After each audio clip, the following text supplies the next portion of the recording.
Welcome to this explainer. Today, we're diving into a truly remarkable story, the journey of Dr. B.R. Ambedkar. We're going to look at exactly how this brilliant scholar took an unparalleled education and literally used it as a weapon to dismantle systemic oppression. It's a fascinating look at how academic brilliance can be channeled into, profound societal change, specifically for marginalized communities facing the absolute horrors of untouchability. So let's jump right in. To really wrap our heads around his impact, we have to start with this one massive question. How did one man's education change the fate of millions? I mean, it's one thing to go out and get a bunch of degrees, right? But it's an entirely different thing to take those global academic achievements and forge them into a tool for mass social change. As we trace his actual steps today, keep that in the back of your mind. How do you take all that high-level theoretical knowledge and turn it into tangible, life-saving rights for everyday people? Section 1. Forging the Weapon of Knowledge. Okay, just look at the sheer scale of his academic journey. Starting back in 1912 at Elphinstone College, and this was supported by an educational scholarship, he didn't just graduate and call it a day. Backed by another scholarship from the King of Baroda, he literally went global. He traveled to the United States to earn his postgraduate and doctoral degrees at Columbia University, which is obviously a hugely prestigious institution. And then, he crossed the Atlantic to London to study law and economics.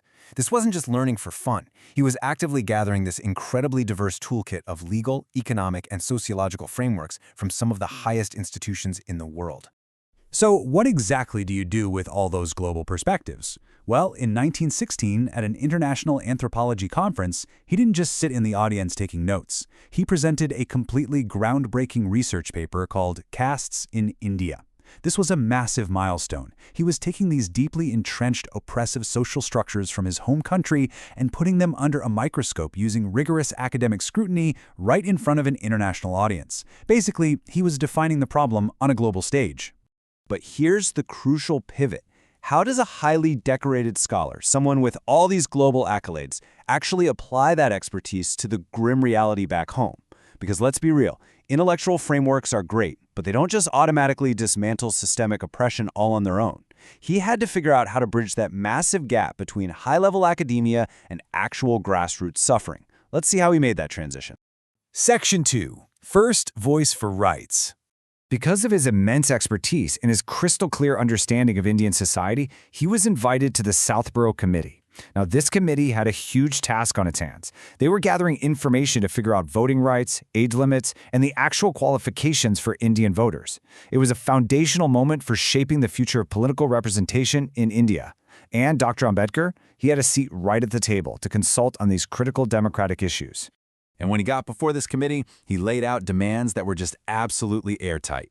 He didn't just ask for general voting rights, he explicitly demanded separate electorates and specific seat reservations for those subjected to untouchability. His logic was basically flawless here. He insisted that marginalized voters absolutely had to have the power to elect their own representatives, rather than just having representatives chosen for them by the broader, historically oppressive majority. Section 3.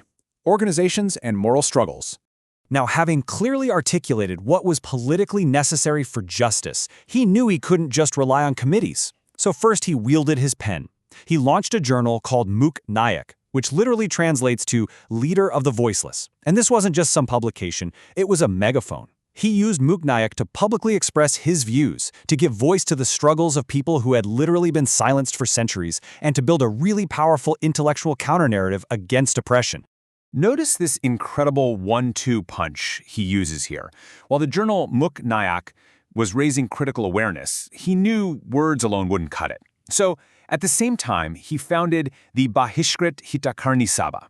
This was an organization focused strictly on the active welfare and grassroots upliftment of isolated and marginalized communities. So you've got the journal over here shaping minds, and the organization over there actively shaping lived realities on the ground.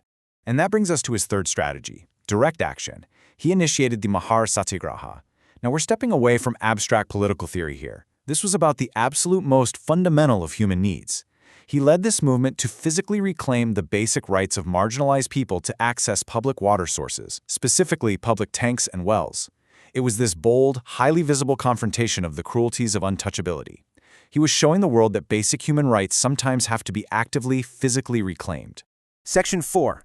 Political Rights and Victories. This quote right here perfectly captures the core of his political philosophy on representation. Only if untouchable voters vote in reserved seats can they elect their true representatives. He firmly believed that representation without true voter control was just a total illusion. The marginalized needed absolute agency over their own reserved seats, just to ensure that the people sitting in them were actually accountable to the community they claimed to represent. Makes sense, right?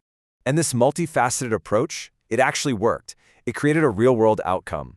Ambedkar's unignorable public activities, like the Mahad Satyagraha, captured so much widespread attention that they directly pressured the British government.